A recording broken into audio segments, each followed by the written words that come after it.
GK GS में आप सभी लोगों का स्वागत करता हूं। रेलवे, एसएससी, जीडी और भी क्लास जो 9, 10, 11, 8, 6 इसका सबका प्रश्न है जो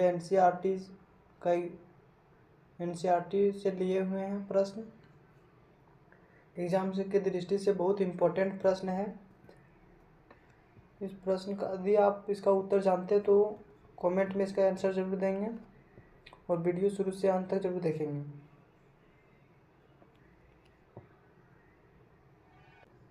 आपका पहला प्रश्न है, एक सीधा और बड़ा प्रतिबिंब किसके द्वारा बनाया जा सकता है?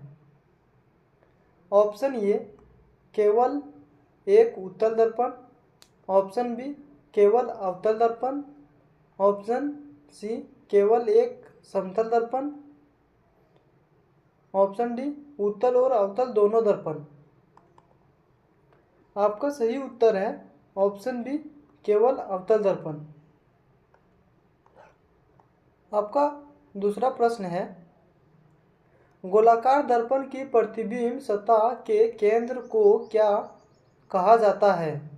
ऑप्शन ए पोल ध्रुव, ऑप्शन बी त्रिज्या, ऑप्शन सी विकृता केंद्र, ऑप्शन डी फोकस। आपका सही उत्तर है ऑप्शन ए पोल अध्रुव। आपका तीसरा प्रश्न है,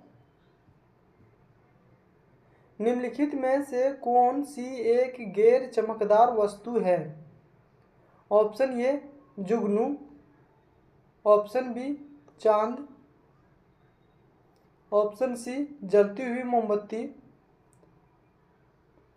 ऑप्शन डी जगमगाता बल्ब। आपका सही उत्तर है ऑप्शन बी चांद। चौथा प्रश्न है,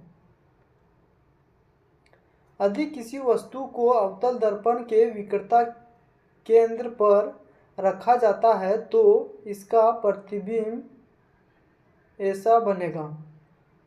ऑप्शन ए आभासी और छोटा आकार का, ऑप्शन बी वास्तविक और बड़े आकार का, ऑप्शन सी वास्तविक और समान आकार का, ऑप्शन डी आभासी और बड़े आकार का। आपका सही उत्तर है ऑप्शन सी वास्तविक और समान आकार का। पांचवा प्रश्न है, बादलों का रंग सफेद डैश के कारण दिखता है?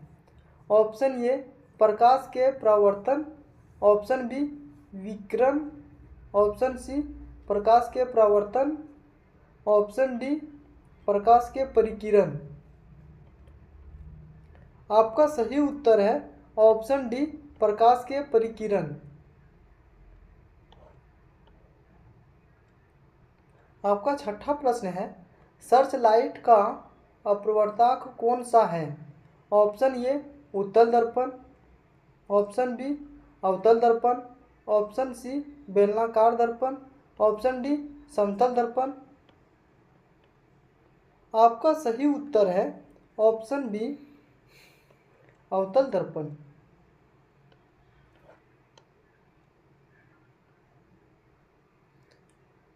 सातवां प्रश्न है, 20 सेंटीमीटर की विकृता त्रिज्या वाले एक अवतल दर्पण की फोकस दूरी होगी। देखते हैं, ये यहाँ पे आर दे दिया है 20.0 सेंटीमीटर। प्रश्न में पूछा है F = वाट।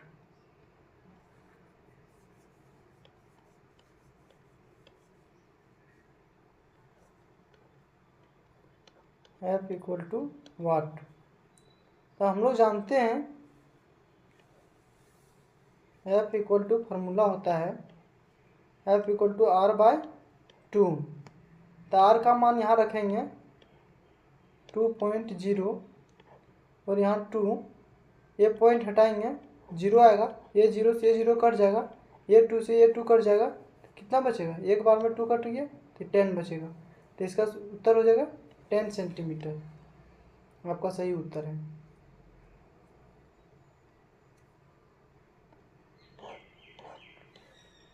आपका अगला प्रश्न है, जब वस्तु को धूर P और फोकस F के बीच रखा जाता है तब एक अवतल दर्पण द्वारा बनाई गई छवि की स्थिति का पता लगाएं।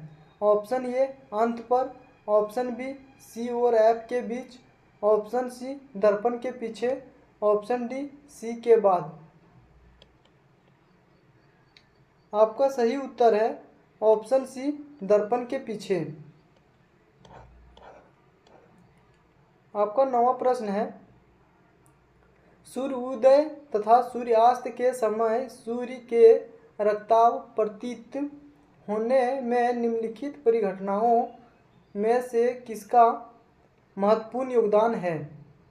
ऑप्शन ए प्रकाश विक्षेपण, ऑप्शन बी प्रकाश का परिकिरण, ऑप्शन सी प्रकाश का पूर्ण आंतरिक परावर्तन, ऑप्शन डी पृथ्वी से प्रकाश का अपवर्तन। आपका सही उत्तर है ऑप्शन बी प्रकाश का परिकिरण। आपका अगला प्रश्न है, अवतल लेंस के मुख्य फोकस पर मिलती हुई प्रतीत होने वाली प्रकाश किरण अपवर्तन के बाद निकलेगी। ऑप्शन ए मुख्य अक्ष के समांतर, ऑप्शन बी मुख्य फोकस से होकर, ऑप्शन सी बिना किसी विचलन के, ऑप्शन डी विक्रेता केंद्र से होकर। आपका सही उत्तर है ऑप्शन बी मुख्य फोकस से होकर।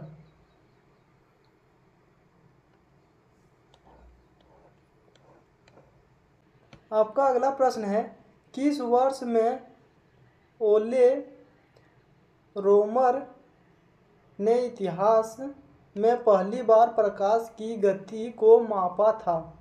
Option A 1776, option B 1676, option C 1876, option D 1867। आपका सही उत्तर है ऑप्शन बी 1676। वस्तुएं जो अपनी रोशनी स्वयं उत्पादित करती है को डैश कहते हैं। ऑप्शन ए प्रदर्शित वस्तुएं, ऑप्शन बी अस्पष्ट वस्तुएं, ऑप्शन सी गैर चमकदार वस्तुएं, ऑप्शन डी चमकदार वस्तुएं। आपका सही उत्तर है ऑप्शन डी चमकदार वस्तुएं। आपका अगला प्रश्न है,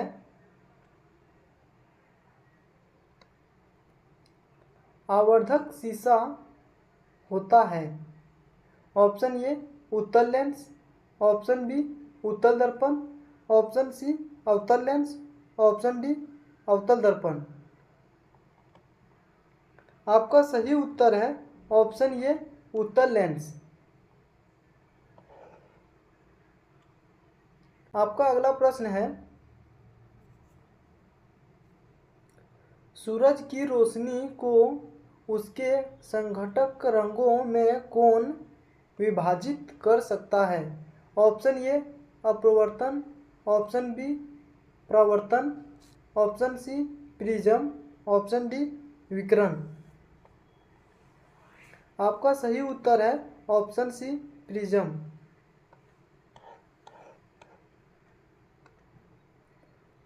आपका अगला प्रश्न है, एक चम्मच जो टेढ़ा दिखता है किसका उदाहरण है। ऑप्शन ए प्रतिबिंबन, ऑप्शन बी अपवर्तन, ऑप्शन सी धारण, ऑप्शन डी केंद्र बिंदु। आपका सही उत्तर है ऑप्शन बी अपवर्तन।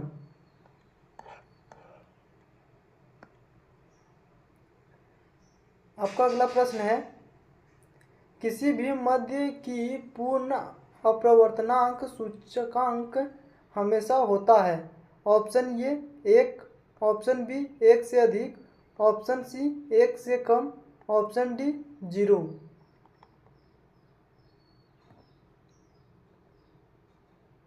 आपका सही उत्तर है ऑप्शन बी, एक से अधिक।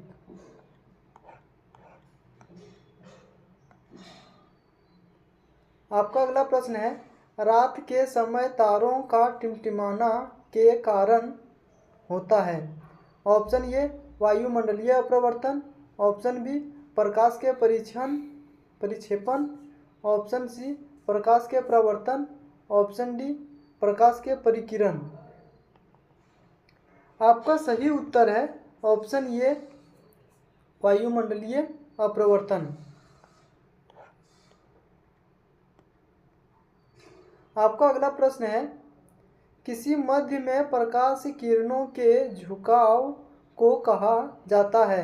ऑप्शन ए अपवर्तन, ऑप्शन बी प्रसार, ऑप्शन सी प्रतिबिंब, ऑप्शन डी डिफ्लेक्शन।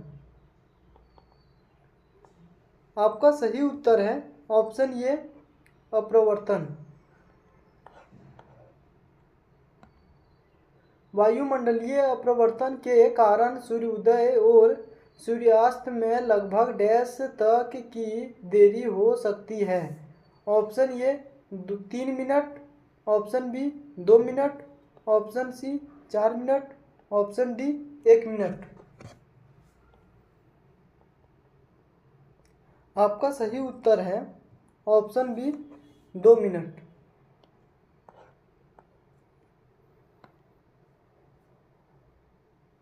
आपका अगला प्रश्न है, निम्न में से किस माध्य का अपवर्तनांक सबसे कम है। Option A petrol, option B तेल, ऑप्शन सी हवा, ऑप्शन डी हीरा। आपका सही उत्तर है ऑप्शन सी हवा। आपका अगला प्रश्न है, जिस बिंदु पर सभी किरणें मिलती है को डैश कहते हैं। ऑप्शन ए एपर्च, ऑप्शन बी मुख्य दूरी, ऑप्शन सी पोल, ऑप्शन डी फोकस। आपका सही उत्तर है ऑप्शन डी फोकस।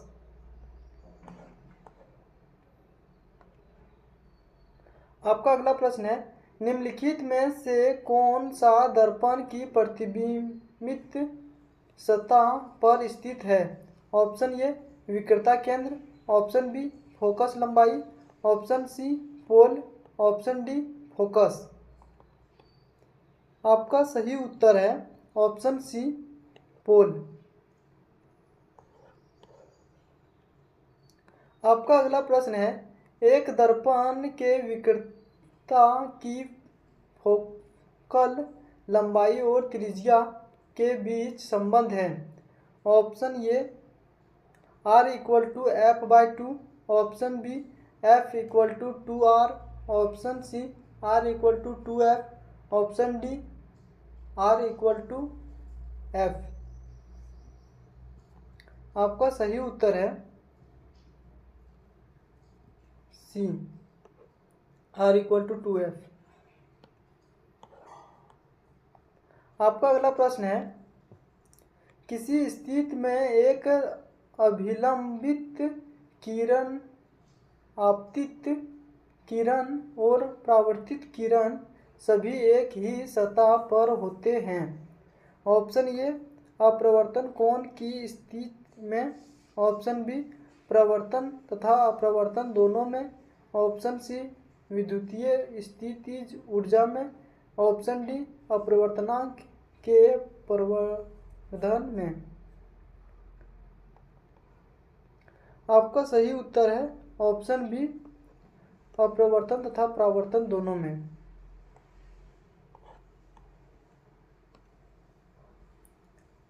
प्रकाशिक तंतु किस सिद्धांत पर कार्य करता है।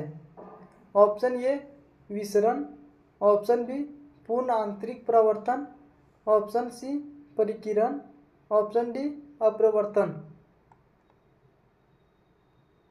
आपका सही उत्तर है ऑप्शन बी पूर्ण आंतरिक परावर्तन।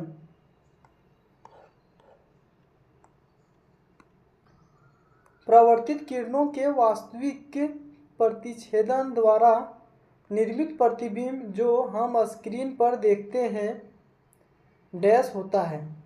ऑप्शन ए आभासी, ऑप्शन बी काल्पनिक, ऑप्शन सी सीधा, ऑप्शन डी वास्तविक। आपका सही उत्तर है ऑप्शन डी वास्तविक।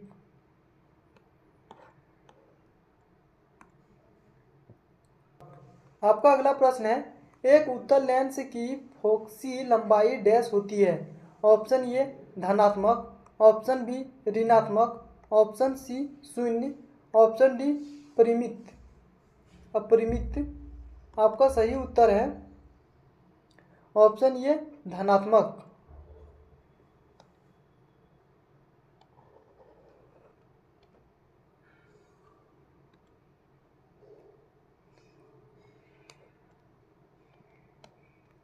आपका अगला प्रश्न है, अवतल लेंस की नाभिकीय लंबाई फोकस लंबाई डैश होती है। ऑप्शन ए शून्य, ऑप्शन बी ऋणात्मक, ऑप्शन सी अपरिमित, ऑप्शन डी धनात्मक। आपका सही उत्तर है ऑप्शन बी ऋणात्मक।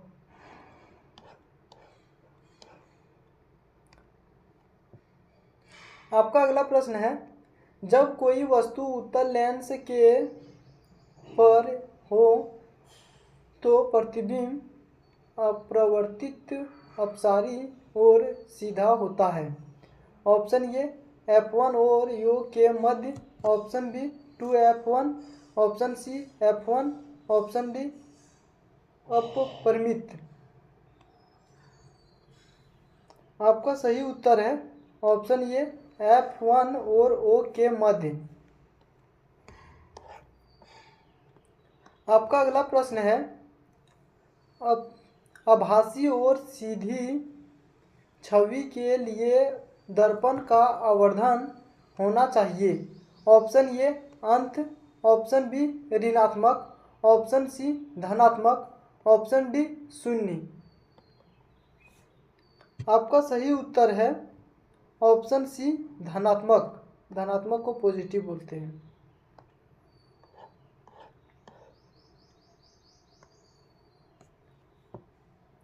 आपका अगला प्रश्न है, डैश लेंस का उपयोग निकट दृष्टि दोष मायोपिया से पीड़ित लोग द्वारा किया जाता है। ऑप्शन ए बेलनाकार, ऑप्शन बी उत्तल अवतल, ऑप्शन सी अवतल, ऑप्शन डी उत्तल। आपका सही उत्तर है ऑप्शन सी अवतल। आपका अगला प्रश्न है, एक विकार जिसमें एक व्यक्ति दूर की वस्तु को स्पष्ट रूप से नहीं देख सकता है उसे क्या कहा जाता है। ऑप्शन ए माइरमेटोपिया, option B night blindness, option C myopia, option D स्टर्न विस्मय। आपका सही उत्तर है ऑप्शन सी मायोपिया। आपका अगला प्रश्न है, दूरदृष्टि दोष से पीड़ित व्यक्ति के नेत्र में किसी वस्तु का प्रतिबिंब कहाँ पर बनता है। ऑप्शन ए रेटिना पर, ऑप्शन बी कॉर्निया पर, ऑप्शन सी रेटिना के पीछे, ऑप्शन डी रेटिना के आगे। आपका सही उत्तर है ऑप्शन सी रेटिना के पीछे।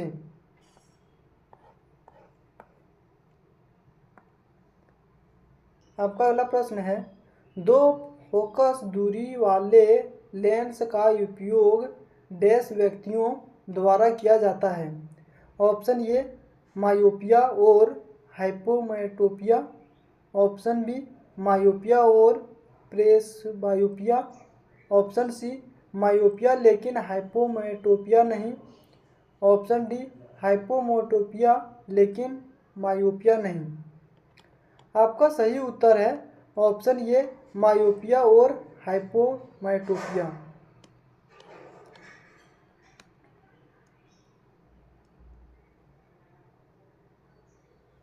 आपका अगला प्रश्न है, गोलाकार